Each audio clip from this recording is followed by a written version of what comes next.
evening and welcome to the Media Society. My name is Nigel Dacre and I'm the chair of the Media Society Events Committee. We're really pleased that you're joining us for tonight's event, which is about AI and the media. It's part of our autumn season. It's just under a year since ChatGPT was launched, so we think it's a good time to look at the risks and opportunities posed by generative AI. We think we've got a strong panel for you this evening and an excellent chair, Babita Sharma. Babita is a former BBC presenter and has also chaired a series of AI events. At the end of the discussion, we'll hand over to our president, Peter York, to sum up on the evening. But to get the discussion going, let me hand over to Babita. Nigel, thank you very much and welcome. Hello to all of you to this Media Society Zoom event on AI and the media. Now, generative AI has indeed been a massive talking point this year, and we're going to do our very best in the next hour or so to delve very deep into those issues that AI media, the questions that it raises. For example, will it have a far-reaching transformational effect on the media industry, like the invention of the printing press or perhaps the development of the internet had? Or has its impact been exaggerated by the media, perhaps some might say? And will AI never be able to replace human endeavor and creativity? Well, lots to discuss. I'm really pleased to introduce our panel who are going to explore the issues from a range of media perspectives.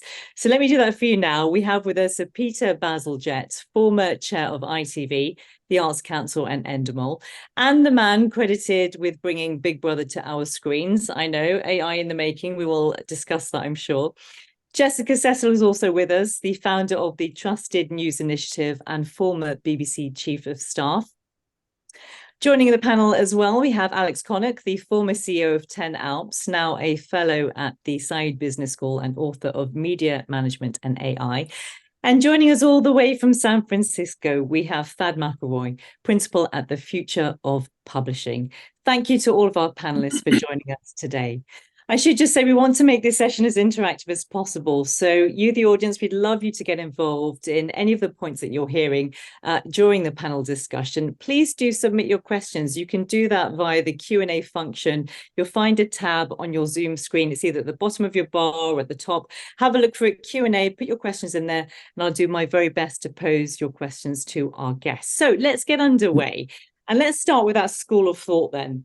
And I'll ask this to all of our panelists, where you put yourselves in terms of the thinking behind saying that at one end, AI will change everything in the world of media, and to the other end, to the other extreme, as to whether or not the impact and risks of AI in the media have been exaggerated. So Peter Bazalgette, I'll start with you. Hi.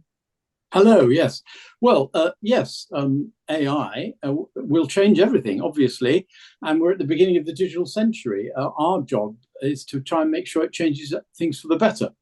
And so an example of the way in which AI is already changing things for the better, and indeed greatly aiding media, is in things like reversioning, language versions, subtitles, data and responsive services for consumers. These are all positive developments that should not be resisted and will make our business better and more productive.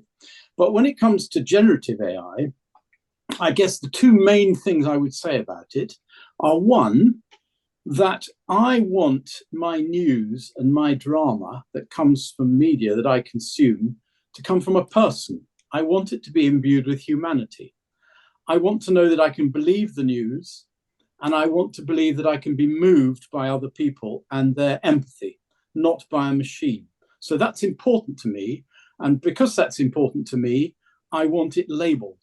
So we need regulations to label generative AI. Now, the other point I want to make, and I'll just make it in brief, and then we might go into the more detail, is that copyright is the lifeblood of the creative industries, it's the lifeblood of media, and generative AI has the ability via machine learning to drive a coach and horses through copyright. So why did Tom Hanks have to reveal yesterday that an image of Tom Hanks presenting a dental plan advertisement in America has just been released, but he knows bugger all about it because nobody ever asked him. They just generated it. Now, that's obviously wrong. And interestingly, there are legal solutions and there are solutions that can come via agreements. So, for instance, There's recently been a legal agreement in America on copyright that said part of a comic strip could have copyright protection because it was the story which was original, but it said it didn't think the imagery was original. So that sort of has to work through. We've got a Copyright Act in the UK. And then the writers' strike has just come to an end in LA. And there's an agreement, as part of that agreement, that settlement, the writers can decide whether AI is used, and studios who use AI have to disclose it. So what that says to me is that with regulation and good law, we can sort this. We failed to regulate the internet. The internet, for all its bonuses, now represents a clear and present danger to civil society. Let's get the regulation of AI right. If we are there in time to do that, I wonder, because we're talking about AI. I mean, it's been happening for a long time before perhaps we're having this conversation now. But Peter, thank you for that. Jessica, just to lay out your stall here, what your assessment is really on where we sit right now when we talk about AI in the media and its impact, and has it been exaggerated, or what is your view? Where are we at? I think I agree with Peter. I think it's going to be very profound. It hasn't really happened yet. I think the dangers, Peter talked about two of them, copyright and the issue of deepfakes and disinformation, which I can come and talk on more, are very clear and evident. The nature of generative AI is that the opportunities emerge from micro experiments. So you have an issue where you have to deal with problems that you probably know about at the same time as trying to work out what the opportunities are as you go along. And you can't have nobody has a grand vision of where it's going to end up. So that presents an issue for all of us, because it means you can't have a grand strategy to say where we're going. We have to learn from each other's experiments. And what I would suggest is, for the threats as well as the opportunities, the media need to work much more closely together to work out where we're all going with this. And get on board quick. Quick is the word, I think, Absolutely. because it is happening. It is happening very quickly. Quick and collaborative. Yeah, great point. And we'll talk about that in detail in a moment, particularly when it comes to misinformation and disinformation as well. Alex, a number of thoughts already coming up, but just your view broadly, if you can, before we really drill down on this.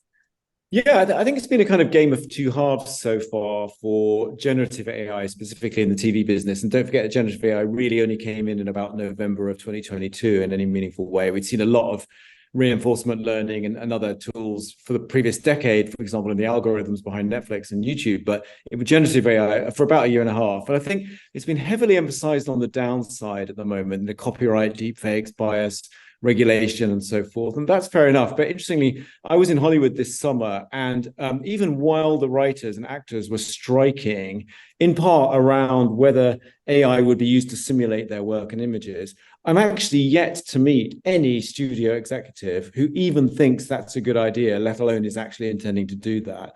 So I think to a certain extent that threat or that concern is a bit of a chimera.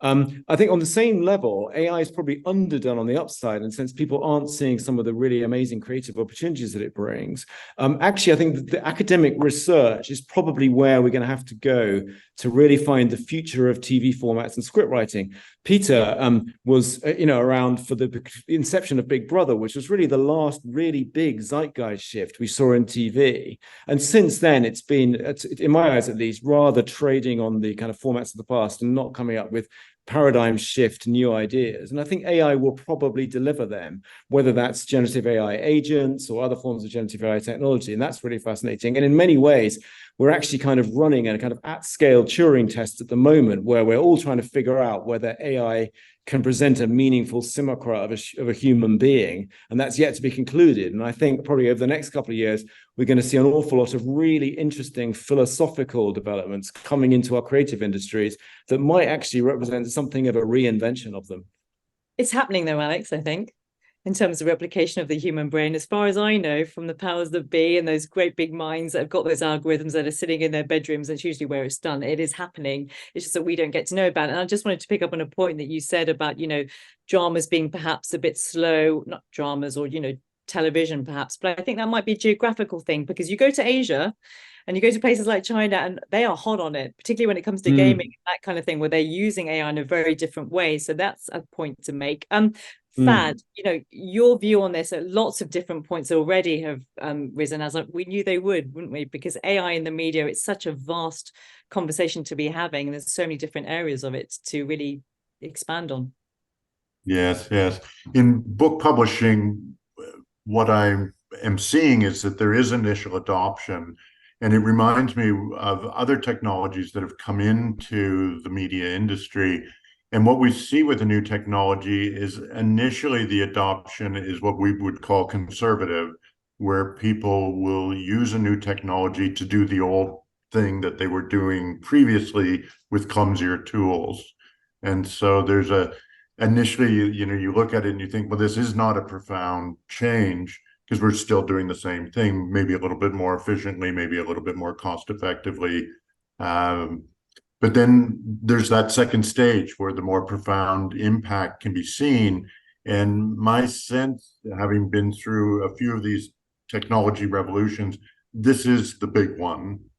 This is bigger than anything I've seen in my career.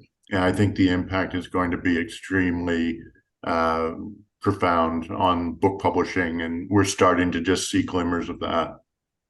Everyone is nodding their heads, a big nod there. And I think I'm inclined to agree with you there. Jessica, let's just drill down a bit, if we can, on where we are. Let's talk about journalism and, its impact there. There's been this, I think it's almost like the headline that AI is going to take over the jobs of journalists. I mean, will it? I think that we simply don't know what we don't know at the moment. What's really interesting is that we have had various guardrails. Financial Times was very fast off the block in working out what we weren't going to do. We're now just beginning to work out what we can do. There are products and editorial innovations, some of which the audience might like.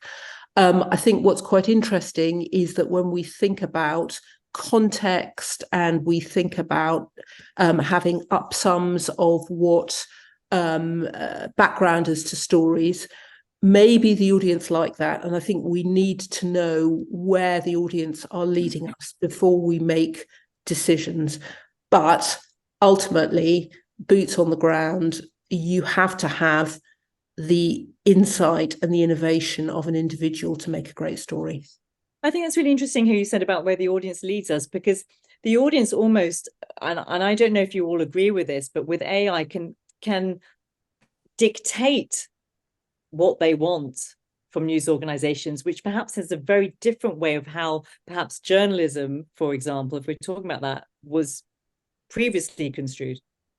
Yeah. We don't know. At the moment, our audience research is really nascent.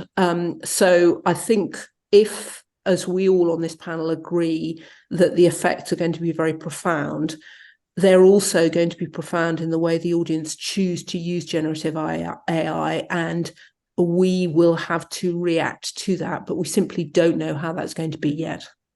Peter, who goes out the window then in this? I mean, that's what people want to know.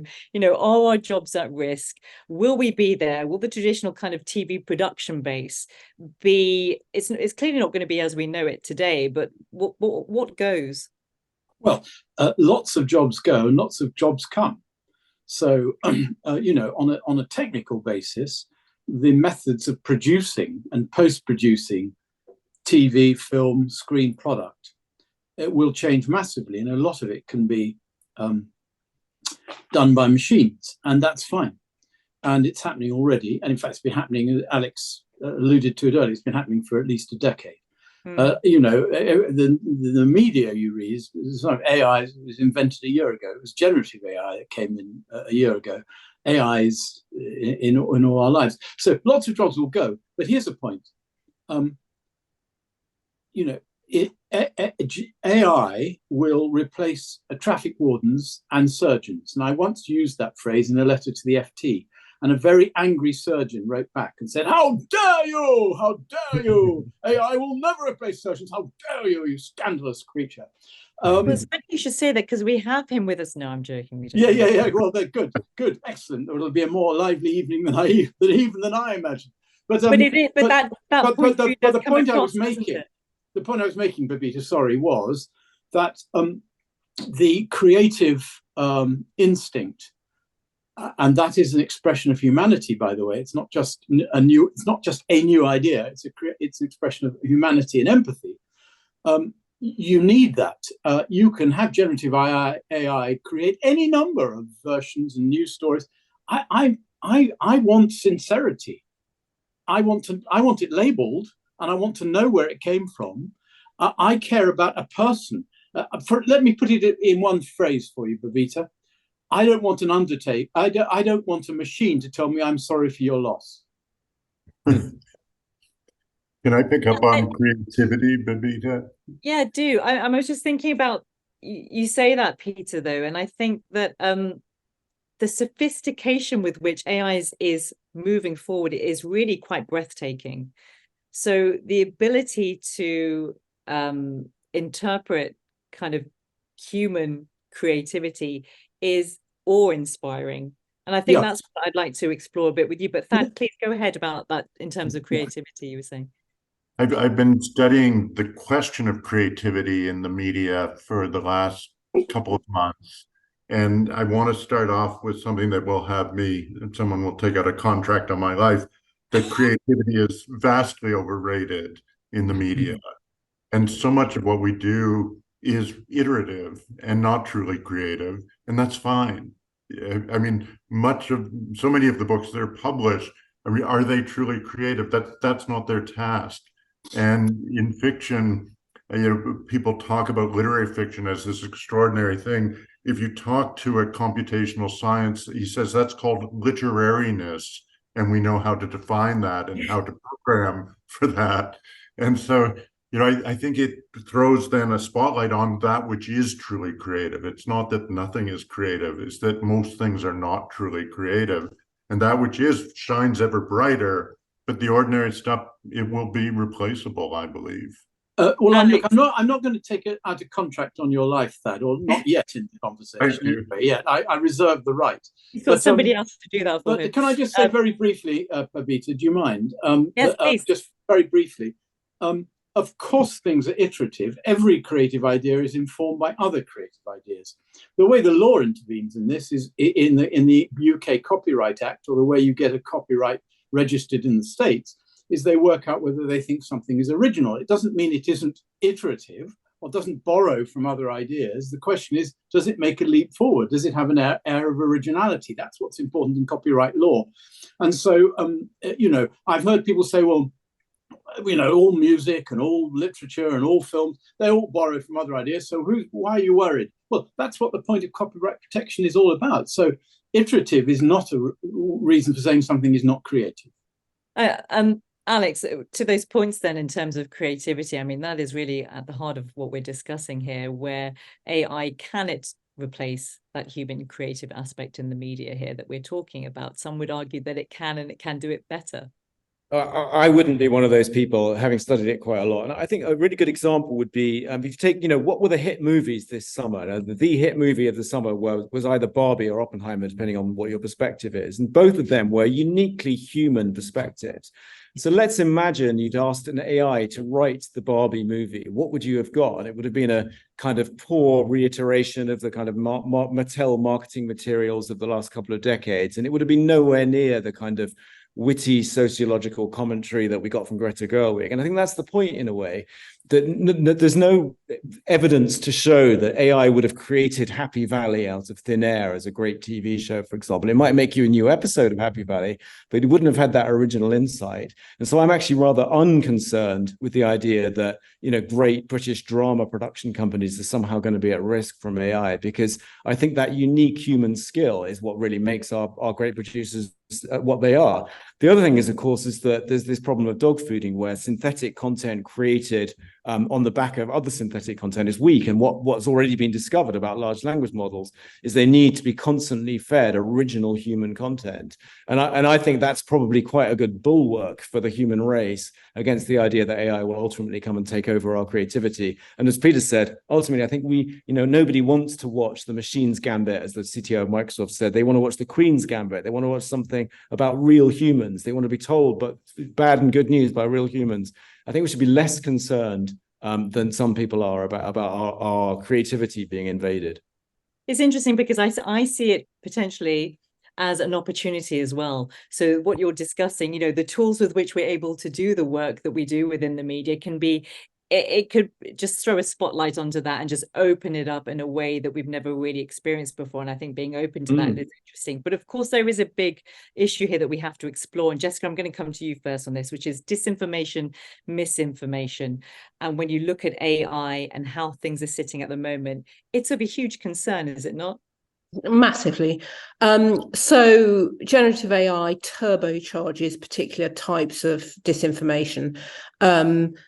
Video, audio, and imagery. And if we thought we had not terribly good defenses against it before, clearly it becomes much, much more dangerous now. It's really plausible, and there are both bad actors who are trying to make money out of disinformation, and state actors increasingly seeing it as part of of information warfare, as part of a way of undermining elections and trying to shape opinion in other countries. So I think we have to be concerned, and we have to know it's an issue, and knowing that we haven't dealt with disinformation terribly well when it was less plausible means we have to really change our position now when it's set to become much, much more plausible. I suppose the question is then, how do we do that? And I'm just looking to all of these faces in front of me, the experts that you are. Does anybody have a view on that? Jessica, you can go ahead to respond to that. But I'd love to. I think there are a couple of things. I think one, actually, AI is the problem. It's also the solution. We are just getting some really, really interesting ways in which AI can look at individual pieces of content and work out whether they've been manipulated. But ultimately, it's got to be about cooperation. It's got to be about ensuring that there are particular standards, and that if there is a concern that a piece of content is fake, then news organizations and others let other organizations know about their concerns, because ultimately, otherwise, we're going to have a big problem. Yeah. Alex, go ahead. Yeah, I think that the sort of content watermarking journey that we're about to go on is probably quite similar to the DRM journey that we went on in the early 2010s with YouTube and other platforms that DRM, were... Give my DRM. Digital rights management. Thank So you. digital rights management, whereby we were able to identify content using automated systems and then pay the rights holder of that content back from the programmatic advertising, for example, on YouTube. And I think that whilst they're not there now, quite a lot of the direction of travel of AI regulation is towards DRM systems. However, Jessica makes a really good point about the geopolitics of this. If there are sort of 10 or 15 large language models now in play around the world, some of them being developed or have already been developed by bad actors who are obviously not going to sign up to that kind of DRM regulation. So we will probably not reach a point where we can be sure of content watermarking and therefore spotting and removing disinformation. That's nothing new, because that was always a problem before we had AI, but it's going to be an even bigger problem now because of the scale effect of these really big LLMs kicking out large amounts of disinformation, and we're already seeing it. And also, go ahead, please. Sorry, I didn't mean to interrupt you, Babita. Not at all. Okay. I was just going to say, just going back to what Jessica was saying, so you cannot have a functioning democracy without an informed citizenry. Absolutely. This is a sort of very fundamental and profound point. We can't disinvent the internet, and we can't disinvent generative AI. And there will always be bad actors, and there'll probably be more and more of it. One of the questions that always I like to ask some of the people like Facebook and Google who purport not to be publishers and reluctantly control what they distribute is, do you think Holocaust denial will grow or diminish in the next 10, 20 years? My view is it's going to increase because of the amount of disinformation is around. So critical to this, because you can't disinvent these technologies and you can't stop bad actors using them. You can have international agreements, you can have regulation, but you can't stop it. Critical to this is that liberal democracies have to have news organizations that are gold standards of reliable news. And that applies to the States, and it applies to PBS or the New York Times or whatever. And it certainly applies to the UK. And we need to cherish these organizations. And even if they don't have the biggest audiences, they are the gold standard that people can go to when they want to know if something's true. And those organizations, if I may say one more thing, and then I'll shut up. Those organizations have to do a much better job at explaining why they are reliable, why they have 3 sources for their stories, why they train their journalists, the resources they put into it, why they can be trusted, why they are not generated by AI. Yeah, please don't shut up, because I actually am really glad that you made that final point there, because it's what we consider to be liberal democracies, in your point there, and also the gold standard. And you mentioned things as if it's a blanket and we understand what the gold standard is. But I think that is also very murky territory before we even discuss AI and we look at the media landscape in itself. Thad, you were nodding when you were talking about like the control and the Googles of this world and such like. I mean, I wanted to bring that point in about control, because I recently interviewed Miko Hipponon, who is considered to be the founder of cybersecurity way back when. And he said to me, talking about AI, how excited he is by it, but also how the biggest concern he wanted to make people aware of is that it isn't necessarily about governments and regulation. It's about the people like the Elon Musks of this world who are going to have the power strings to kind of dictate the conversations that we're having when it comes to AI. They will be the real power houses of it. So I'm just wondering, when we break into that conversation on AI and the media, who has the control here? I hate to think that Elon Musk is controlling things. I would not rely on him to do so. I like what Peter's saying about gold standards, but I'm concerned. I saw a report from the UK the other day that news consumption has shifted even past social media to video, right? TikTok, YouTube are increasingly seen as reliable or acceptable, let's say, and perhaps reliable sources of news. And how can you control that? How can you put any controls in on that media? I don't see how you can do it. In book publishing, everyone's talking about control, but actually putting that in place seems to me near impossible. As we can have guidelines, we can have agreements, but I agree with the other speakers that enforcing that is going to be extremely difficult. I should just say, just to clarify, it's the idea that whoever is inventing the technology or running away with the technology has the control, essentially. Alex. Yeah, it's interesting because Mark Zuckerberg from, Peter mentioned Facebook. Mark Zuckerberg from Meta last week said that he was minded to make the Llama 2 large language model pretty open source and portable and downloadable on the basis that would represent a kind of level of democratization. And the real risk with large language models is where you allow a monopoly or even an oligopoly situation to develop, which to what the other panelists have said as well. So I think if we try and mitigate the degree to which one single system can become the global default, we will probably achieve some kind of democratic benefit out of that. And it's interesting how Mark Zuckerberg himself, having been the kind of the bad cop, as it were, from 2016 with the Cambridge Analytica scandal, has now turned into possibly the best advocate of a much more plural world of large language models, which would enable, to Jessica's earlier point, the idea of news being more transparent and more verifiable.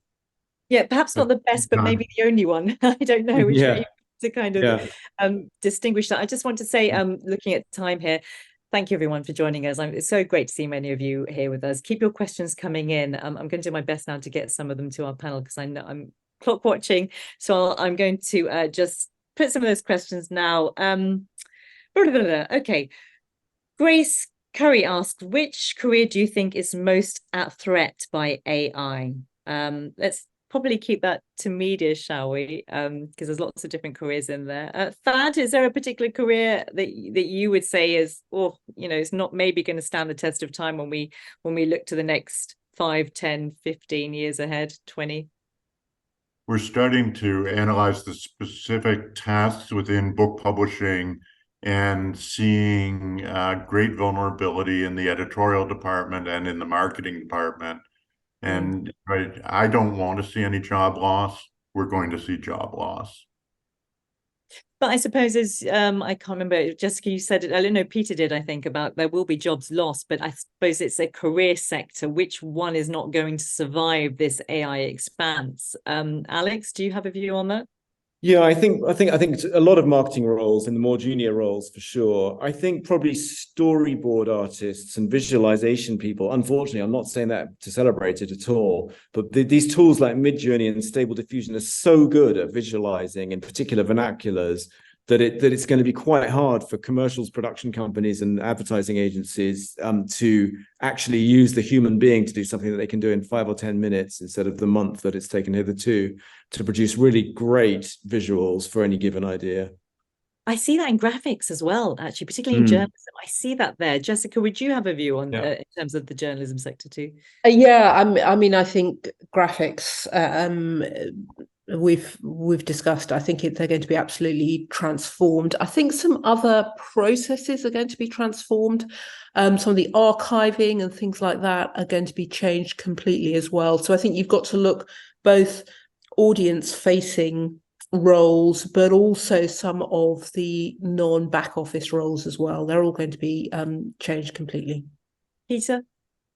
On the technical side of media, huge job losses, but new technology like this invents jobs as well, which we haven't yet envisaged. It's probable that in 10 years' time, some people have said 90%. I think that's not true, but 50% of the job descriptions we'll be using have not yet been invented. What that tells you is that we're at the beginning of our digital century, and as these swathes of change come in, they create new jobs and new job descriptions and job capacities, as well as destroying old ones.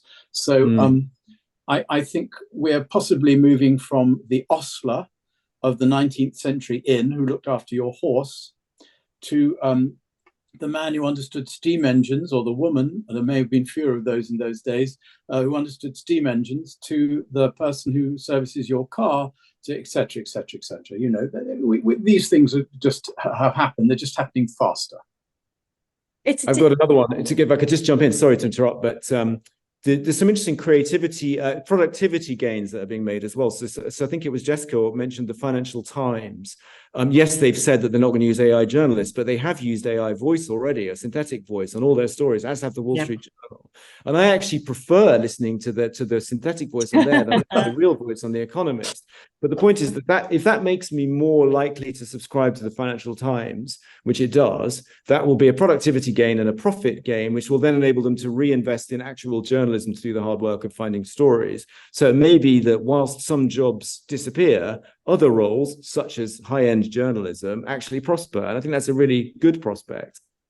We haven't talked about revenue, profit, actually, when it comes to this, because, of course, the commercial factor has got to be uppermost in media organizations' minds, right?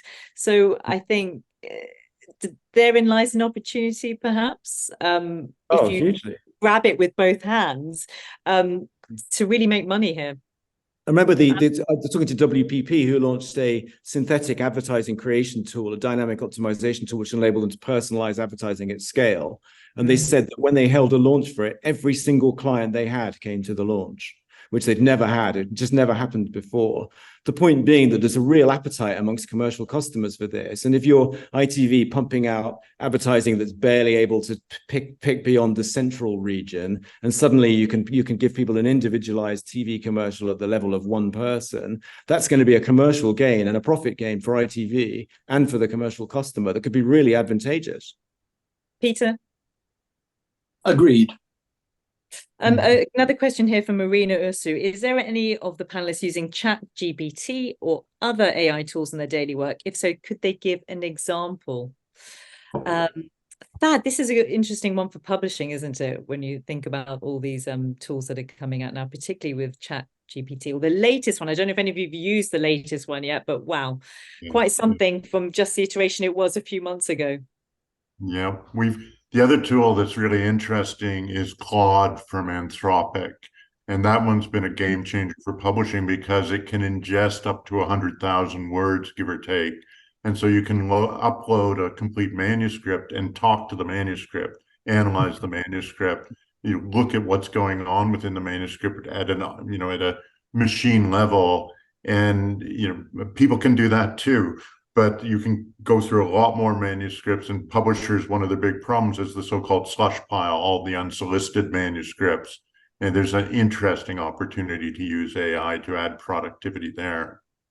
And just in terms of publishing, I just wanted to, sorry, Peter, I'll come to you in a second, but just in terms of publishing, I mean, yes, we've talked about the barriers, we've talked about the opportunities here, but it feels to me that publishing is being hit hard at the moment because of the streamline, I suppose, the interactivity of what has been traditionally a model between user, human experiment, and the outcome and the product.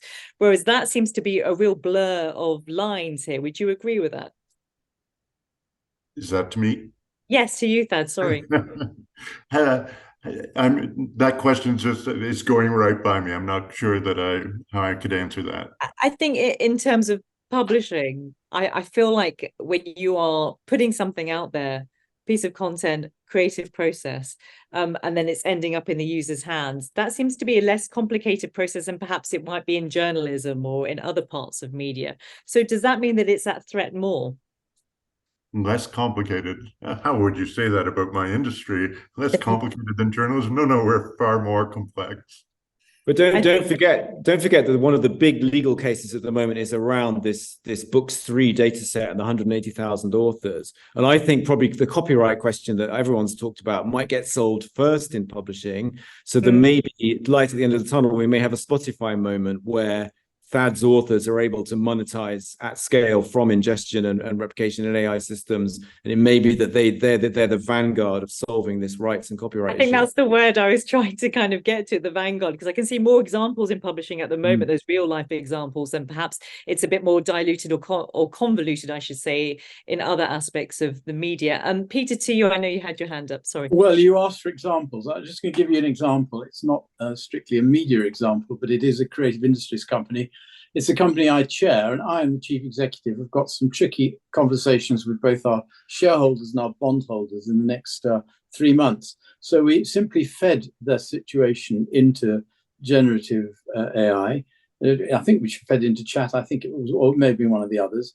And what was interesting about what came back seconds later was a very, very lucid, extremely succinct description of everything we needed to consider, probably in the order we needed to consider it. And what was so good about it was not that it told us specific things we didn't know, but it put them in a sort of order of priority, in a lucid order of priority that was really a really very good discipline. It was like having somebody very wise whisper in your ear. So I found that rather interesting. Do you know, you've just revolutionized all BBC editorial meetings for the future. I mean, this could be a game changer, a welcome one, perhaps. Patrick Lewis asked, at what point can AI written creations such as books and scripts become copyrighted, owned, and or created to a human? Thad, that sounds like one for you. The question being, can you copyright this AI generated material? Yeah, at what point can AI written creations such as books become copyrighted, owned, and or credited to a human? So I think by that question, if I'm Patrick, forgive me if I'm putting words in your mouth, but no, it's how can AI written creations then be credited to a human? That's a huge issue right now in the United States. The Copyright Office here has said that they will not grant copyright to AI generated work. And so that then comes back to the issue of how do we detect AI generated work? And the majority, I mean, the stuff that's being generated wholesale using AI is garbage. And not copyrightable, no loss there. But what's more interesting is truly creative authors using AI as a tool. And in theory, then, the AI portion of the work somehow would not be copyrightable, which makes no sense whatsoever. And so we'll see over time more of the kind of blend of the use of AI material within a larger creative work, and the copyright will have to subsist within that work. There's no way to get around it. And I gave the example earlier. I think it was called Dario, but but it's a case. It's a decision in the last month in America, and it was somebody wanting to copyright a comic strip creation, and the Copyright Office granted copyright protection in the story, but said the images were too derivative and not original enough, and would not grant it in that. And so it just shows how, copyright law is beginning to be applied to this. And I think that partially answers the very clever question, actually. Yeah, thank you for that, Patrick. Natasha Hurst is asking, and I'll put this to you, Jessica, if I may. What steps need to be taken to protect editorial integrity? Use of generative AI in news, photography, and videography risks eroding trust in journalism. Also adding another thought here, do you agree that regulation should prevent use of AI-generated images, videos in news journalism? So 2 questions there. The first one being, what steps need to be taken to protect editorial integrity? I think that the issue of transparency, you always need to tell the audience. I don't think you would never not want to use an AI image. Sometimes it's going to be absolutely the image that you want to tell a story, but transparency about when you use it, explainability, explaining where imagery and editorial has come from, and accountability.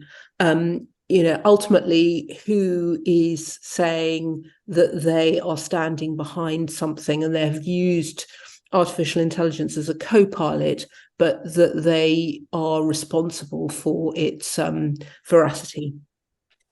Just a point. Sorry, Alex, did you raise your hand there? No. Please do.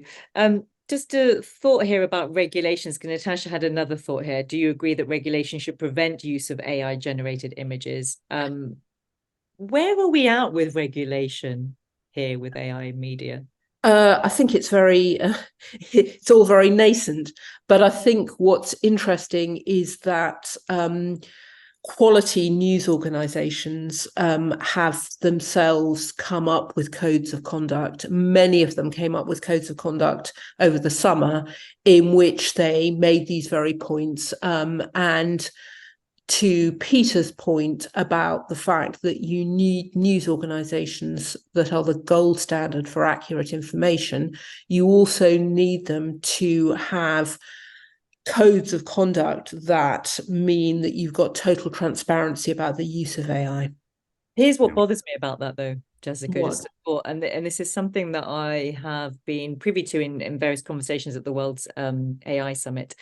Who decides those codes of conduct?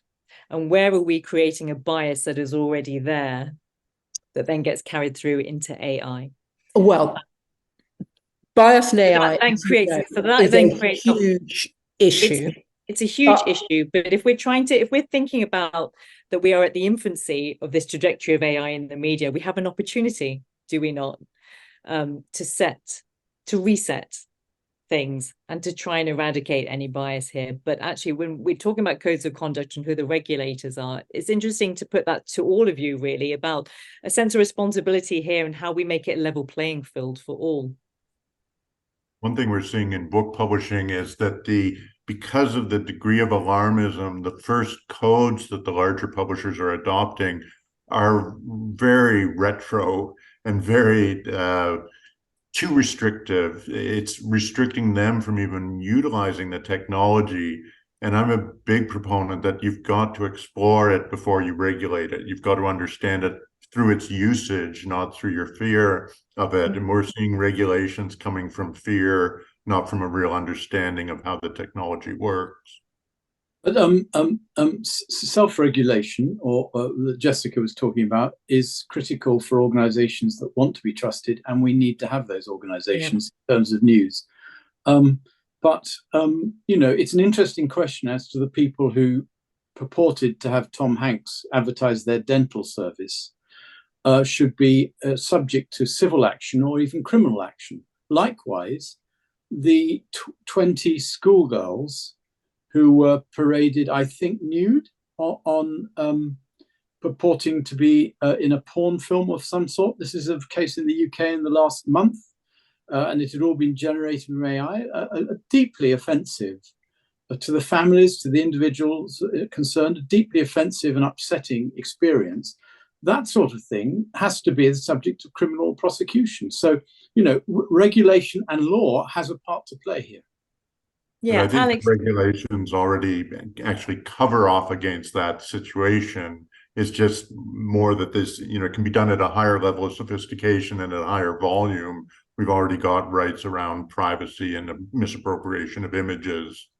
But at the same time, there's going to be new use cases where we're going to need new regulations. Yeah, so I suppose it's a different thought when you think about regulation and then also who is getting to decide the code of conduct and where the power lies in there. Alex, a thought from you on that? Well, I'd like to give you an opposite. I mean, we've gone quite dystopian in the last 5-10 minutes, and we've been looking at some downsides and, these are the questions coming in. We've got to go with what the audience... Okay, well, I'm going to turn it around. I'm going to say, why don't we think about some of the upsides? So, for example, there are now machine learning tools that are able to understand animal communication in really interesting ways. Whales and bats, for example. I heard a piece of research the other day that people have ascertained that bats are much more formal with bats that they don't know than bats that they do know, for example. And people have understood whale language. If we can crack that to any degree in the academic research, that's going to open up an entirely new field of communication and natural history programming and so forth, which is a huge creative leap. So I don't think we should look at it entirely dystopian. The other interesting thing that I saw the other day was the use of generative AI to help people with dementia to recover memory. So you ask people with dementia to give you any fragments of memories that they have, and then you use generative AI to recreate their childhood home or them playing football outside it or anything like that. And actually, there was a Canadian advertising agency that did a brilliant job with that, with military veteran correspondences from the various wars of the 20th century. And so there are ways that we can do creative reimagination that AI is going to offer us, which go well beyond just us trying to kind of put it back in the box, but actually liberate it. There are AI tools that can read brain scans, for example, to reconstruct what people are thinking. Now, again, some dystopian uses of that, but also some really interesting creative ones. So I think let's be even-handed about it and say, this is the kind of adrenaline shot that our creative industries needed, and also that we, as a nation that more or less has no other industry but the creative industries, needs to tap into in order to stay ahead and to really exploit this commercially for the next 20, 30 years. And I just want to hammer home that point that I made a little earlier about thinking about the bias, because I'm just going to leave that there because there's so many other things, but I think it's important that we all acknowledge that and see this as an opportunity to move forward. Graham Lovelace is asking, isn't there a much bigger threat looming? And that's the disintermediation, if I got that right, of much of our media. So we never go to another website or news app again. Generative AI will scrap everything and serve information to us without us seeing any media sold advertising. Yeah, a thought on that then, Alex, to you, you're nodding away on that. Yeah, I mean, of course, disintermediation isn't something new either. That we've seen that since the internet came along. And actually, I think if there's one thing these big tech companies are really good at, it's finding ways to, monetize great content. And actually, to be fair to them, at some level, pass that monetization back to us, as we've seen, for instance, with YouTube or Spotify. So no, I'm not particularly concerned about that, if I'm honest. The AI is a special threat in a world of disintermediation. However, I would make the observation that if you look at the market capitalization of the companies that are in media now and who really controls media in the world, it's actually all AI companies. So my favorite statistic is that NVIDIA, the graphics card company, is 311 times the market capitalization of ITV. And so you have to reconcile ourselves to the fact that it's Apple, Amazon, Google, and so forth that are the real powers in the media now. And we have to find ways of dealing with them and working with them, because the companies that we've traditionally thought of as being the kind of media behemoths are actually kind of gnats on the skin of the bison in many ways. And it's a whole new world out there. It is a whole new world, and that's clearly what we're talking about now. But I suppose we don't want to get left behind either, right, Peter? I suppose there's traditional, terrestrial channels that have done things the way they've done. Jessica, I'll ask you this in a moment in terms of journalism production as well. But Peter, your view on that, because there. Well, Alex makes a really good point. Look, the traditional media organisations, if we know what we're referring to, they're simply much smaller. There's much more going on. It's not really an AI issue. I mean, for instance, we're about probably to pass a law in this country making the platforms that seek to aggregate content, everything from connected TVs like LG and Samsung to Xbox, to Amazon, to Apple. They're all platforms. Sky. They're all platforms that aggregate content, and the law will say you have to give public service broadcasters, domestic broadcasters, prominence. There are a lot of reasons. We're not here to debate that tonight, but those are the sorts of things that threaten. It's not really an AI issue; it's a separate one. Okay. Just a thought here from Esri Karlbach. Thank you for your question. AI is not really intelligent. What can the media do to reframe public understanding of this technology? And I'm just going to add another question to that, which is the media's narrative on AI as well. What is that at the moment? Where is it? What is the health of the conversation that the media are putting out there? Jessica?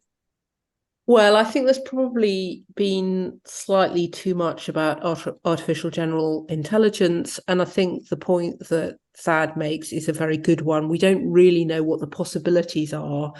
We have to think about the possibilities at the same time as we think about the risks, rather than just think about the risks and then not think about the opportunities. I think personally, I'm not clever enough to know about whether artificial general intelligence is actually coming our way, but undoubtedly, the more we know about the short-term issues, the better we're going to get a handle on the longer-term issues. When I said when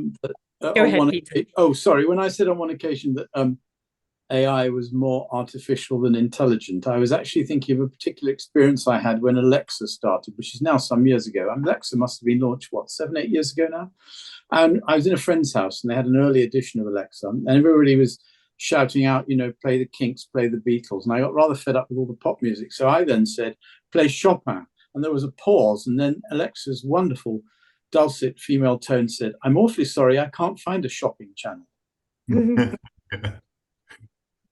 Amazon announced that they've programmed Alexa with generative AI because of problems like that in the previous version. So we'll see a different Alexa coming into the market. And your view on the intelligence of AI. The thought I had there was back to the creativity. I mean, what is intelligence? What do we define as intelligent? And, AI will simulate what many people consider to be intelligent. And it can do that, but can it, do the kind of breakthroughs that we're looking for in creativity, in the use of intelligence? Well, that's the AGI, the feared future, but that's not really here yet. On a side note, just a thought that's come to mind. I'm doing a master's in poetry, and there's one thing that ChatGPT can't do is poetry. It can't do it. That's not it true. can give you a formulaic model. Well, it can give you a formulaic model, but it's not able to. And this is probably to the heart of creativity when we talk about originality and that human endeavor and that experience. It doesn't seem to be able to do it, or if it does it, it doesn't do it well. Well, somebody was trying to demonstrate ChatGPT to me, in last November when it first started, and they said, "Come on, you can have a poem about yourself. Choose a poet in the style of." And out of the top of my head, I chose the Victorian poet, imperialist poet, Sir Henry Newbolt. About 10 seconds later, in perfect Newboltian verse and thing, it's completely stolen from Wikipedia. It was pathetic, really, but there it all was. It had gone to Wikipedia, stuck it in Newbolt's iambic pentameters or whatever he used, And there it was. So it sort of can do poetry, but in a sort of but not very well, I think. In a crass way. Not very well. Can I just jump in with it? Go ahead. Two of the big training data companies in Silicon Valley, which is Scale AI and Appen, have actually gone out and hired lots of poets and people with PhDs in creative writing to train their systems such that they become better at being at creative writing. Thank you. Dominic's asking, Dominic Verity Davis, thank you for this question. I was wondering, as a disabled performer, do you think that AI could be a disadvantage for creators like myself, and why? A real advantage. Absolutely. Go ahead, Thad, if you can expand on that for me.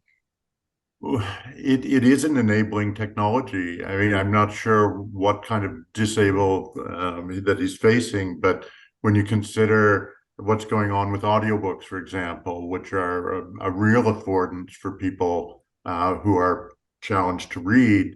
And we're seeing an explosion in the creation of audiobooks using AI technology.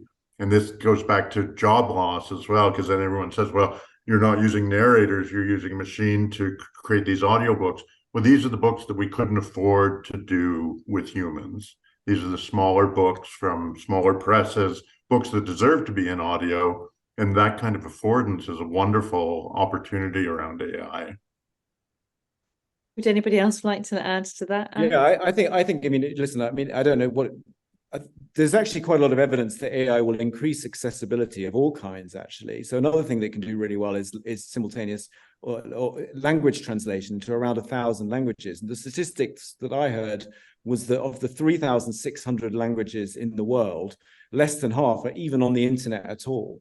And so if AI systems are able to get their kind of figurative heads around language translation for all languages on Earth, that will actually create a much more diverse kind of cultural footprint for all of us, which would actually increase accessibility and possibly global understanding in an actually rather lovely and interesting way, I think. Yeah, thank you, Alex. Just conscious of time, so just going to probably make this the last question. There's so many coming in. Thank you again for giving us your questions. Greg is asking, interested to hear the panel's thoughts on the implications of so many young people getting their information from platforms such as YouTube and TikTok. In the UK, now over 80% of 7+ kids, 7-year-old kids and above, and teens get their media experiences outside of linear TV or radio. I think that figure sounds about right. Greg's asking, given that they're more impressionable and their minds are still being molded by their media experiences, should we be concerned that AI-generated information will be the new influencers, and how that will affect their view of the world and society and culture they live in? Well, it's not strictly a question of AI. It's a terribly important question. I mean, AI is one of the issues involved there. But what we have, the internet is a Tower of Babel. It's the home of rumor, gossip, and paranoia. It's the reason why a lot of people think that Elvis is still alive and that we faked the moon landings. It's people that you used to avoid in a bar because they used to be saying odd things and you walk around them. Now all those people, those odd people in bars you tried to avoid with strange views of the world, they can all find each other and be mutually reinforcing. This is a whole new era we live in. And yes, it's a huge influence on younger children. So what responsibility does it put on society to make sure that the children we bring up in our family are given a level-headed view of things, or what sources of news and information and entertainment are we going to make sure that society has that is relatively a pro-social, pro-civil society? These are massive issues.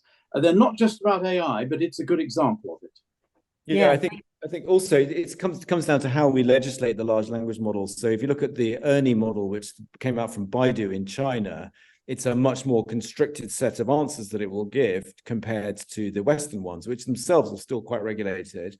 But the degree and the style and with which we regulate these large language models will probably come to affect how our children are actually, in effect, raised, because they will be interacting with those models every time they search on Google or Bing or whatever. And so it's a key determinant in their educational experience. So we do need to get stuck in and start looking at this.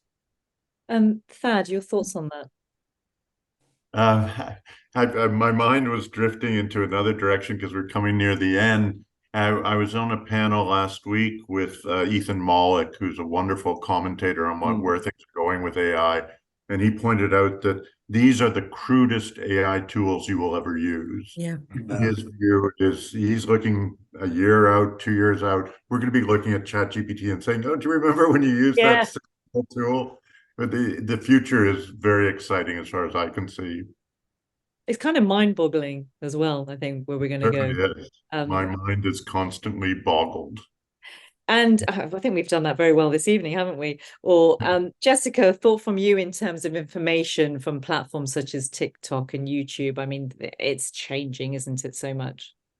Absolutely. I think it's really been said. I think that Thad's point is a really good one, that what we're seeing in terms of generative AI now is the least sophisticated that it's going to be. But that means that we need to make sure that disinformation and the attempts to play the system are quite rigorously looked at, and that we share information amongst media organizations when we think we're being played, because you can't argue that good information and good journalism has to displace bad information if that good information and journalism doesn't exist in the first place.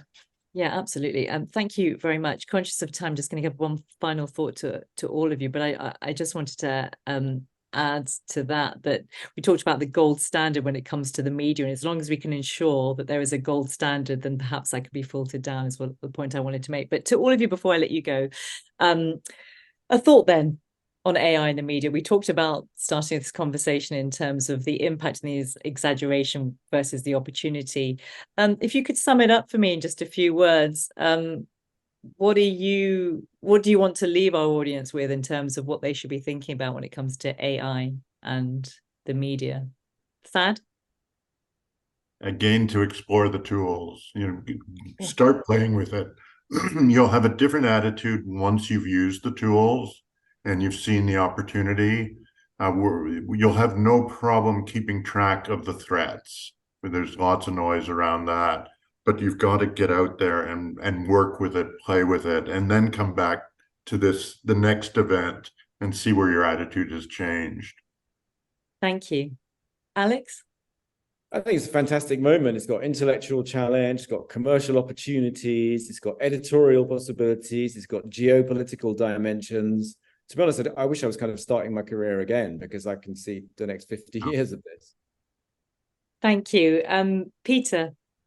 Massive opportunities, massive threats. We failed to regulate the internet. Let's not fail to regulate AI. Thank you. And Jessica, to you. I think it's been said, very optimistic about what the opportunities are, as long as we can share our learnings, because nobody has the big view of where this is going and what the strategy is. And we will deal with the threats by experimenting together and sharing our learnings about the opportunities.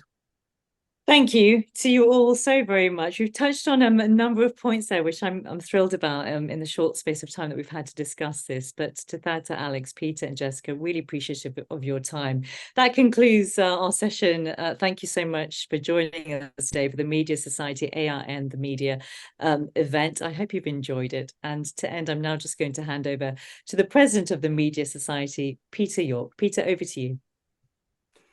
Thank you, Babita, for chairing so brilliantly tonight, and thank you to our tremendously knowledgeable panel, and to you, our audience, for asking such very clever questions. Plus, of course, many thanks to the TMS home team, led by our head of events committee, Nigel Dacre, and his production assistants, Peter Walker and Ben Ridley.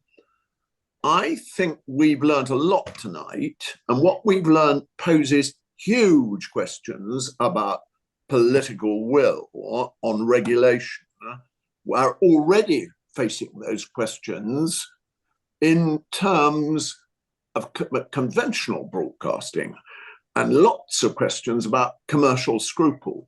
I mean, for me, it was particularly fascinating to hear that people on other continents have rushed ahead with AI very much faster than Europeans, and with very many fewer worries about it that, of course, there are real worries for us about disinformation, which is already running wild, and people regularly, it's part of the populist rhetoric, rubbish fact checkers. What are they going to do about regulation? It's an enormous conventional political question, but fascinating to hear that AI, as well as creating disinformation, can help us detect it. Now, this is the second event of our new 2023 autumn season of TMS events, and there's lots more to come. So if you enjoyed this evening, then look at the TMS website and the newsletter coming very soon. Now, we've got two more hugely topical events coming up. On Tuesday, the 22nd of October, we have a continuation of our one-to-one series with Phil Harding in live conversation with Steve Rosenberg, the BBC's Moscow correspondent. Steve's arguably at the center of the international news story of the past 2 years, the past decade, in fact. He'll share his experience of working as the BBC's lead correspondent in the only European country currently at war with its neighbors, Russia.